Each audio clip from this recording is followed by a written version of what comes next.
Hi welcome to college channel जहाँ पे आपको मिलते हैं honest reviews insights and everything need to know the best colleges in India. आज की वीडियो ऑनेस्टली बहुत ज़्यादा इंपॉर्टेंट होने वाली है उन सभी स्टूडेंट्स के लिए जो इस साल AQT काउंसलिंग में पार्टिसिपेट करने वाले हैं। चाहे तुम्हारी रैंक अच्छी हो, एवरेज हो या फिर जेन्युइनली लो रैंक आई हो, ये वीडियो तुम्हारे लिए काफ़ी ज़्यादा इंपॉर्टेंट होने वाला है क्योंकि फाइनली AQT ने अपनी काउंसलिंग शेड्यूल रिलीज कर दिया है और इस बार का जो पूरा पैटर्न है ना उसमें बहुत ही सारे ट्विस्ट देखने को मिले हैं। और ट्रस्ट मी, अगर तुम बिना समझे काउंसलिंग में घुस गए ना तो हो सकता है कि जिस कॉलेज में तुम्हें इजीली एडमिशन मिल सकता हो वही अपॉर्चुनिटी तुम्हारे हाथ से निकल जाए, क्योंकि इस साल काउंसलिंग का जो पूरा टाइमलाइन है वो चेंज हो गया है। और जो लोग सिर्फ लास्ट ईयर के कट ऑफ को देख के अपने आप को बोल रहे थे कि 10 लाख के रैंक पे उनको CSE मिल सकता है या 12 लाख पे उनको IT मिल सकता है या स्पॉट में मिल जाएगा, उसको रियलिटी समझना बहुत ज़्यादा इंपॉर्टेंट है। इसलिए इस वीडियो को एंड तक देखना। मैं इस वीडियो के अंदर तुम्हें सिर्फ डेट्स नहीं बताऊंगी, मैं तुम्हें समझाऊंगी कि इस शेड्यूल का एक्चुअल इम्पैक्ट क्या होने वाला है, किस स्टूडेंट को फायदा हो सकता है, किस स्टूडेंट को थोड़ा सा नुकसान भी हो सकता है, और काउंसलिंग का प्रोसेस क्या है। क्योंकि काउंसलिंग सिर्फ देखो फॉर्म भरना नहीं होता है, काउंसलिंग देखो एक स्ट्रैटेजी बहुत ज़्यादा इंपॉर्टेंट है, स्ट्रैटेजी का गेम है। और जो स्टूडेंट देखो स्मार्टली उसको यूज़ करता है, अपनी रैंक को यूज़ करता है, वही उस ज़्यादा अच्छा एक बेनिफिट ले पाएगा, बेटर कॉलेज उसको मिल जाएगा। अब देखो सिंपल लैंग्वेज में समझते हैं कि डिफरेंस क्या है। लास्ट ईयर काउंसलिंग देखो काफ़ी लेट तक चली थी, जोसा और CSAP ऑलमोस्ट अपने एंडिंग फेज में थे, तब AQT के मेजर राउंड्स प्रॉपरली चल रहे थे। मतलब बहुत सारे स्टूडेंट्स पहले AQT में सीट होल्ड कर लेते थे और बाद में NIT, IIT या फिर दूसरी काउंसलिंग में शिफ्ट हो जाते थे। इसी वजह से AQT के लेटर राउंड्स में, स्पॉट राउंड्स में बहुत ज़्यादा सीट्स खाली होती थी, और जब सीट्स खाली होती है तो ऑब्वियसली कट ऑफ नीचे चला जाता है। इसी वजह से लास्ट ईयर तुमने देखा होगा कि बहुत लो रैंक्स पे भी CSE, IT और दूसरी ब्रांचेस मिल गई थी, बट इस साल सिचुएशन डिफरेंट लग रही है। लेकिन इस बार AQT ने काउंसलिंग जल्दी स्टार्ट कर दी है। रजिस्ट्रेशन 25 मई से स्टार्ट हो गए हैं और रजिस्ट्रेशन का लास्ट डेट है 15 जून। रफली आपको 20 दिन का टाइम दिया गया है रजिस्ट्रेशन और वेरिफिकेशन के लिए। आप सोचो इस टाइम में तुम्हें रजिस्ट्रेशन भी करना है, डॉक्यूमेंट्स भी रेडी रखने हैं, वेरिफिकेशन भी करवाना है, काउंसलिंग की प्रॉपर प्लानिंग भी करनी है। और जो स्टूडेंट्स अभी भी डॉक्यूमेंट रेडी नहीं रखे हुए हैं उनको जेन्युइनली दिक्कत आ सकती है, क्योंकि AQT काउंसलिंग में डॉक्यूमेंट इशू का मतलब डायरेक्टली डिले हो सकता है, और अगर टाइमली तुमने करेक्शन नहीं किया तो काउंसलिंग प्रोसेस इफेक्ट हो सकती है। अब एक और इम्पॉर्टेंट एनालिसिस सुनो। देखो लास्ट ईयर काउंसलिंग का जो टाइमलाइन था वो काफ़ी लेट गया था। जोसा ऑलमोस्ट अपने एंड फेज में होता था तब AQT का मेजर अलॉटमेंट स्टार्ट हुआ था, और स्पॉट राउंड्स अराउंड अगस्त सितंबर तक स्ट्रेच हुए थे। इस वजह से हैवी सीट वैकेंसीज क्रिएट हुई थी। लेकिन इस बार अगर AQT जेन्युइनली जुलाई एंड तक अपनी काउंसलिंग फिनिश कर देता है तो सिचुएशन कंप्लीटली डिफरेंट हो जाएगी, क्योंकि उस टाइम तक बहुत सारे जो स्टूडेंट्स हैं जोसा और CSAP का वेट कर रहे होंगे। मतलब स्टूडेंट्स AQT की सीट्स होल्ड कर लेंगे और जब तक उन्हें दूसरी काउंसलिंग का फाइनल रिजल्ट नहीं मिलता है तब तक वो सीट्स रिलीज नहीं होंगी। इसका डायरेक्ट इम्पैक्ट कट ऑफ पे पड़ेगा।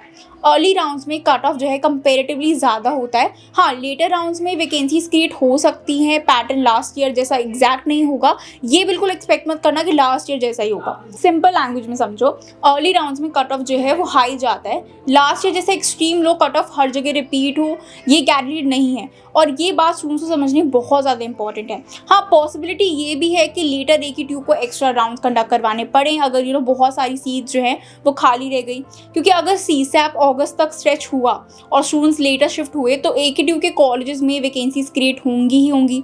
बट पॉइंट ये है कि इस बार पैटर्न अनप्रिडिक्टेबल हो सकता है, इसलिए ब्लाइंडली लास्ट ईयर का डेटा को देख के ओवर कॉन्फिडेंट मत हो जाना।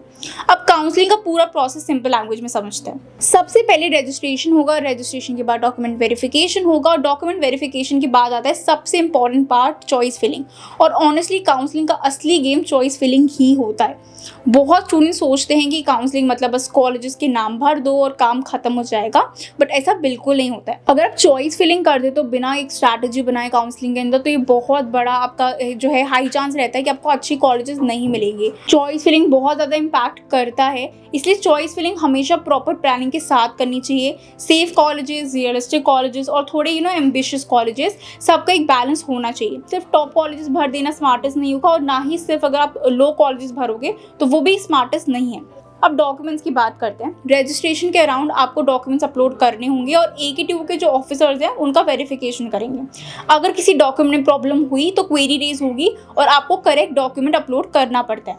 इसलिए काउंसलिंग के टाइम पोर्टल रेगुलरली चेक करते रहना बहुत इंपॉर्टेंट है। बहुत स्टूडेंट्स फॉर्म भर के भूल जाते हैं और बाद में प्रॉब्लम फेस करते हैं। एक और इम्पॉर्टेंट पॉइंट, इस साल अपार ID भी मांगी जा सकती है, तो उसको पहले ही रेडी रखना। सारे इंपॉर्टेंट डॉक्यूमेंट्स पहले से स्कैन करके रेडी रखना ताकि लास्ट मोमेंट पर टेंशन ना हो। चॉइस फिलिंग का जो विंडो है वो भी काफ़ी शॉर्ट हो सकता है। सिर्फ कुछ दिन के अंदर आपको पूरा प्रेफरेंस ऑर्डर लॉक करना होगा, इसलिए लास्ट मोमेंट तक वेट मत करो। कॉलेज और ब्रांचेस पहले से ही शॉर्टलिस्ट करके रखना। अब अलॉटमेंट की बात क्या होता है वो समझो। अगर आपको सीट अलॉट हुई है, आपको सीट एक्सेप्ट करनी है, तो आपको एक फ़ी पे करनी होती है जो कि अराउंड 20,000 होती है। SC कैटेगरी के लिए स्टूडेंट्स के लिए फ़ीस थोड़ी और कम हो जाती है। और अगर सीट अलॉट होने के बाद आपने एक्शन नहीं लिया तो काउंसलिंग से बाहर भी हो सकते हो। इसलिए हर राउंड का जो रिजल्ट है रेगुलरली चेक करना मैंडेटरी है। चेक करते रहना पोर्टल को, ये पॉइंट बहुत ज़्यादा इंपॉर्टेंट है। सीट अलॉटमेंट के बाद देखो जनरली 2 मेजर ऑप्शंस होते हैं, फ्रीज और फ्लोट। फ्रीज का मतलब है जो कॉलेज मिला है उसी को फाइनल कर देना। फ्लोट का मतलब होता है कि बेटर ऑप्शंस के लिए नेक्स्ट राउंड में कंटिन्यू करना। ऑनेस्टली बहुत सारे स्टूडेंट्स जो हैं फ्लोट चूज़ करते हैं क्योंकि लेटर राउंड्स में ब्रांच या कॉलेज अपग्रेड होने के चांसेस रहते हैं। और हाँ, अगर आप किसी स्टेज पे काउंसलिंग से विड्रॉ लेना चाहते हो तो सर्टेन राउंड तक विड्रॉल ऑप्शन भी अवेलेबल होता है।